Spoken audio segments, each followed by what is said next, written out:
महर्षि कश्यप की पत्नी दक्ष पुत्री दीति के गर्भ से 2 महान पराक्रमी बालकों का जन्म हुआ। इनमें से बड़े का नाम हिरण्यकश्यप और छोटे का नाम हिरण्याक्ष था। दोनों भाइयों में बड़ी प्रीति थी। दोनों ही महाबलशाली, अमित पराक्रमी और आत्मबल संपन्न थे। दोनों भाइयों ने युद्ध में देवताओं को पराजित करके स्वर्ग पर अधिकार कर लिया। एक समय जब हिरण्याक्ष ने पृथ्वी को पाताल में ले जाकर छिपा दिया, तब भगवान विष्णु ने वराह अवतार लेकर पृथ्वी की रक्षा के लिए हिरण्याक्ष का वध किया। अपने प्रिय भाई हिरण्याक्ष के वध से दुखी होकर हिरण्यकश्यप महेंद्राचल पर्वत पर चला गया। वो भगवान विष्णु द्वारा अपने भाई की हत्या का बदला लेने के लिए ब्रह्मा जी की घोर तपस्या करने लगा। ओम ब्रह्मदेवाय नमः, ओम ब्रह्मदेवाय नमः, ओम ब्रह्मदेवाय नमः। यही सही समय है दैत्यों को परास्त करने का। हिरण्यकश्यप अपने राज्य में नहीं है। देवराज इंद्र, फिर तो हम दैत्यों पर आक्रमण कर देते हैं। इस तरह विचार करके देवताओं ने हिरण्यकश्यप के राज्य पर आक्रमण कर दिया और उन्हें राज्य विहीन कर दिया। दैत्यगण इस युद्ध में पराजित हुए और पाताल लोक को भाग गए। देवराज इंद्र, लगता है सारे दैत्य डरकर पाताल लोक में जाकर छिप गए हैं। बस हिरण्यकश्यप की पत्नी कयाधु ही महल में शेष है। हिरण्यकश्यप की पत्नी कयाधु को बंदी बना लो। देवराज इंद्र ने हिरण्यकश्यप के महल में प्रवेश करके उसकी पत्नी कयाधु को बंदी बना लिया। कोई बचाओ, मेरी रक्षा करो। नहीं, हम एक दैत्य की पत्नी को यूं खुला महल में नहीं छोड़ सकते। ये हम सभी देवताओं के लिए हानिकारक है। देवराज इंद्र कयाधु को बंदी बनाकर ले जाने लगे। तभी रास्ते में उनकी देवर्षि नारद से भेंट हो गई। नारायण नारायण। देवराज इंद्र, कयाधु को कहाँ लेकर जा रहे हो? देवर्षि नारद, इसके गर्भ में हिरण्यकश्यप का अंश है। अगर वो जीवित रहा तो एक दैत्य और जन्म ले लेगा। मैं ऐसा कदापि नहीं होने दूंगा। नहीं देवराज इंद्र, कयाधु के गर्भ में पल रहा शिशु आगे चलकर भगवान विष्णु का परम भक्त बनेगा। इसे मारना तुम्हारी शक्ति के बाहर है, अतः इसे छोड़ दो। नारद जी के कथन का मान रखते हुए इंद्र ने कयाधु को छोड़ दिया और वापस चले गए। नारद जी कयाधु को अपने आश्रम में ले आए और उससे बोले, बेटी, तुम यहाँ आराम से रहो जब तक तुम्हारा पति हिरण्यकश्यप अपनी तपस्या पूरी करके नहीं लौटता। तुम इसी आश्रम में रहोगी। हे देवर्षि, आपने मेरी और मेरी होने वाली संतान की रक्षा की। मैं सदैव आपकी आभारी रहूंगी।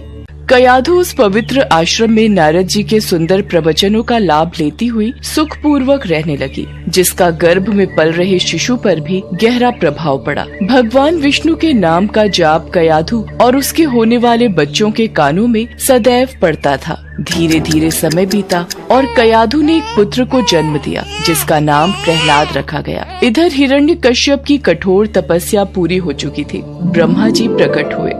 हिरण्यकश्यप, मैं तुम्हारी तपस्या से प्रसन्न हूँ। मांगो, क्या वरदान मांगते हो? ब्रह्मदेव, मुझे ऐसा वरदान दीजिए, मुझे न कोई घर के भीतर मार सके, न घर के बाहर, न अस्त्र से, न शस्त्र से, न दिन में न रात में, न मनुष्य से और न पशु से, न आकाश में न पृथ्वी में। ठीक है पुत्र, यदि तुम्हारी ऐसी ही इच्छा है तो मैं तुम्हें ये वरदान प्रदान करता हूँ। वरदान मिलने के बाद हिरण्यकश्यप को अपने ऊपर अहंकार हो गया और वो तीनों लोगों पर अत्याचार करने लगा। कुछ समय के बाद कयाधु भी प्रहलाद को लेकर राजमहल में आ गई। भक्त प्रहलाद शिक्षा दीक्षा ग्रहण करने गए तो वहाँ भी वो श्री हरि का नाम ही जपते थे।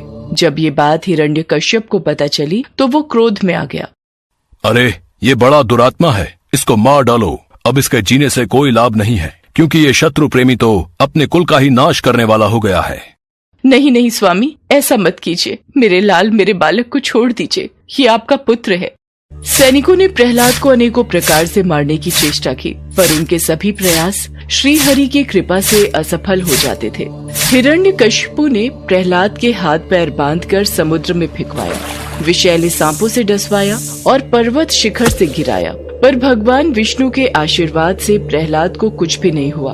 विष मिला भोजन खाने के बाद भी प्रहलाद पर कोई असर नहीं हुआ। जब प्रहलाद को मारने के सब प्रकार के प्रयास विफल हो गए, तब हिरण्यकश्यप की बहन होलिका उसके पास आई और बोली, भैया, आप निश्चिंत रहिए, मैं प्रहलाद को गोद में लेकर अग्नि में बैठ जाऊंगी। आपको याद है ना, मेरे पास ब्रह्मा जी द्वारा दी हुई वह शॉल है, जिसे ओढ़कर मेरे ऊपर अग्नि का कोई प्रभाव नहीं होता।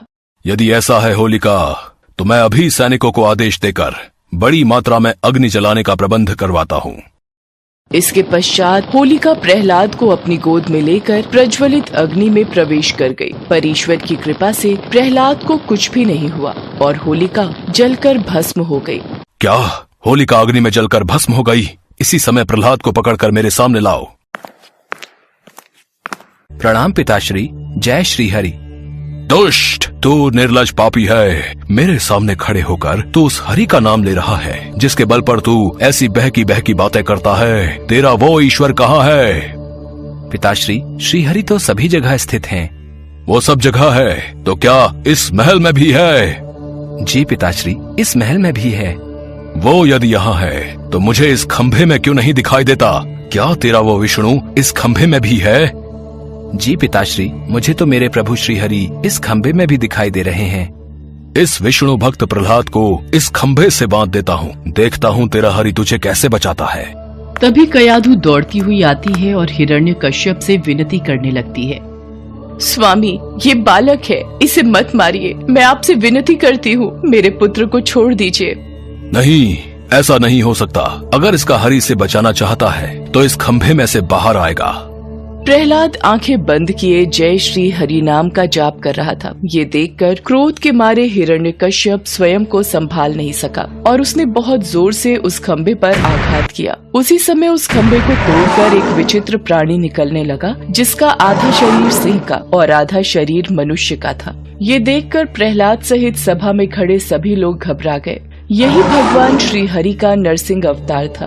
उनका रूप बड़ा भयंकर था। उनकी तपाए हुए सोने के समान पीली पीली आंखें थी। उनकी दाढ़ें बड़ी विकराल थी और वे भयंकर शब्दों से गर्जन कर रहे थे। उनके निकट जाने का साहस किसी में नहीं हो रहा था। ये देखकर हिरण्यकश्यप सिंहनाद करता हुआ हाथ में गदा लेकर नरसिंह भगवान पर टूट पड़ा। तब भगवान नरसिंह और हिरण्यकश्यप के बीच युद्ध आरंभ हो गया। नरसिंह भगवान ने हिरण्यकश्यप को झपट कर दबोच लिया और उसे सभा की चौखट पर ले जाकर अपनी जांघों पर गिरा लिया और बोले, हे हिरण्यकश्यप, ब्रह्मा जी के वरदान का आदर करते हुए मैं तेरा वध कर रहा हूँ। न दिन है न रात है, संध्या बेला है, न घर के भीतर न ही बाहर। मैं तुझे चौखट पर मार रहा हूँ। न ही मनुष्य और न ही पशु, बल्कि मेरा आधा शरीर मनुष्य और आधा शरीर पशु का है। मैं तुझे किसी अस्त्र या शस्त्र से नहीं, बल्कि मैं तुझे अपने नाखूनों से मार रहा हूँ। इतना कहते ही नरसिंह भगवान ने अपने नाखूनों से हिरण्यकश्यप के कलेजे को फाड़कर उसे पृथ्वी पर पटक दिया। फिर वहां उपस्थित अन्य असुरों और दैत्यों को खदेड़ कर मार डाला। भगवान नरसिंह का क्रोध बढ़ता ही जा रहा था। वे हिरण्यकश्यप के सिंहासन पर विराजमान हो गए। उनकी क्रोधपूर्ण मुखाकृति को देखकर किसी को भी उनके निकट जाकर उनको प्रसन्न करने का साहस नहीं हो रहा था। देवताओं के आग्रह पर माता लक्ष्मी उनके निकट आईं और भगवान के उग्र रूप को देखकर वे भी भयभीत हो गईं। तब ब्रह्मा जी ने प्रहलाद से कहा, पुत्र प्रहलाद, अब तुम ही भगवान नरसिंह को शांत कर सकते हो। जाओ, उनके समीप जाओ। प्रहलाद भगवान नरसिंह के समीप जाकर हाथ जोड़कर उनके चरणों में बैठ गए और भगवान नरसिंह के क्रोध को शांत किया। तत्पश्चात भगवान नरसिंह प्रहलाद को प्यार करने लगते हैं और प्रहलाद के आग्रह पर वो भगवान विष्णु के रूप में आते हैं और प्रहलाद को आशीर्वाद प्रदान कर अंतर्ध्यान हो जाते हैं।